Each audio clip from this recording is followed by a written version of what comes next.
ಸಮಾಜ ವಿಜ್ಞಾನ 8ನೆಯ ತರಗತಿ ಭಾಗ 1 ಇತಿಹಾಸ ಅಧ್ಯಾಯ 2 ಭರತ ವರ್ಷ. ಭಾರತದ ಭೌಗೋಳಿಕ ಲಕ್ಷಣಗಳು ಮತ್ತು ಪ್ರಾಗೈತಿಹಾಸಿಕ ಕಾಲ. ಪ್ರಾಗೈತಿಹಾಸಿಕ ಕಾಲ.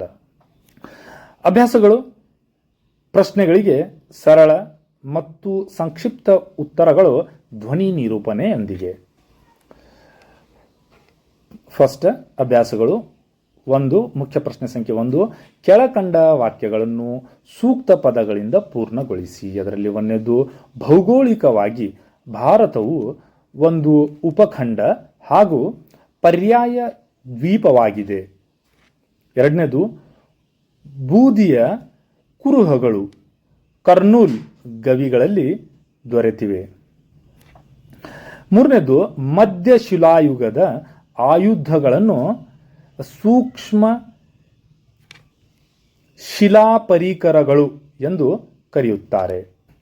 ನೆಕ್ಸ್ಟ್, ಮುಖ್ಯ ಪ್ರಶ್ನೆ ಸಂಖ್ಯೆ 2, ಸಂಕ್ಷಿಪ್ತವಾಗಿ ಉತ್ತರಿಸಿ. 4ನೇದು, ಭಾರತದ ಭೌಗೋಳಿಕ ಲಕ್ಷಣಗಳನ್ನು ಸಂಕ್ಷಿಪ್ತವಾಗಿ ವಿವರಿಸಿರಿ. ಪ್ರಥಮವಾಗಿ ಉತ್ತರದಲ್ಲಿ ಹಿಮಾಲಯದ ಪರ್ವತ ಶ್ರೇಣಿಗಳು, ಸಮತಟ್ಟಾದ ನದಿ ಬಯಲು ಪ್ರದೇಶ, ಪ್ರಸ್ಥಭೂಮಿಯನ್ನು ಹಾಗೂ ಕರಾವಳಿ ತೀರದ ಪ್ರದೇಶವನ್ನು ಹೊಂದಿದೆ. ಇದು 4ನೇ ವಿಭಾಗ, ಕರಾವಳಿ ತೀರ ಪ್ರದೇಶ. ಪ್ರಶ್ನೆ ಸಂಖ್ಯೆ 5, ಭಾರತದ ಮೇಲೆ ದಾಳಿಗಳು ಯಾವ ಕಣಿವೆಗಳ ಮೂಲಕ ಸಂಭವಿಸಿವೆ?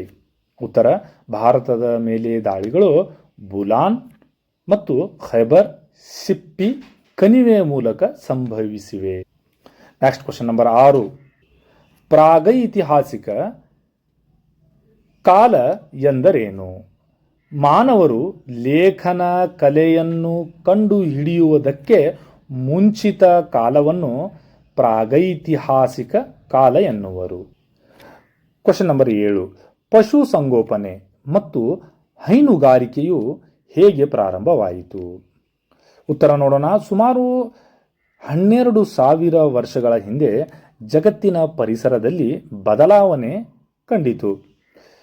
ಇದು ಹುಲ್ಲುಗಾವಲಿನ ಬೆಳವಣಿಗೆಗೆ ಕಾರಣವಾಯಿತು. ಪ್ರಾಣಿ ಪಕ್ಷಿಗಳು ಸಂತತಿಯು ಹೆಚ್ಚಾಗಿ ತೊಡಗಿದವು. ಇವನ್ನೇ ಬೇಟೆಯಾಡುತ್ತಿದ್ದ ಮಾನವನು ಈಗ ಅವುಗಳ ಸ್ವಭಾವ, ಆಹಾರ ರೀತಿ ಹಾಗೂ ಸಂತತಿ ವೃದ್ಧಿಯ ಬಗ್ಗೆ ತಿಳಿದುಕೊಂಡನು. ಕ್ರಮೇಣವಾಗಿ ಈ ಕೆಲ ಪ್ರಾಣಿಗಳನ್ನು ಹಿಡಿದು ತಂದು ಪೋಷಿಸಿ ತೊಡಗಿಸಿದನು. ಹೀಗೆ ಪಶು ಸಂಗೋಪನೆ ಮತ್ತು ಹೈನುಗಾರಿಕೆಯು ಪ್ರಾರಂಭವಾಯಿತು.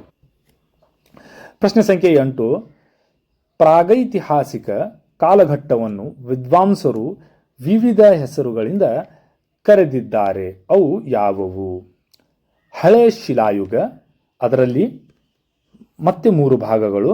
ಎ, ಆದಿ ಹಳೆ ಶಿಲಾಯುಗ, ಮಧ್ಯ ಹಳೆ ಶಿಲಾಯುಗ, ಅಂತ್ಯ ಹಳೆ ಶಿಲಾಯುಗ.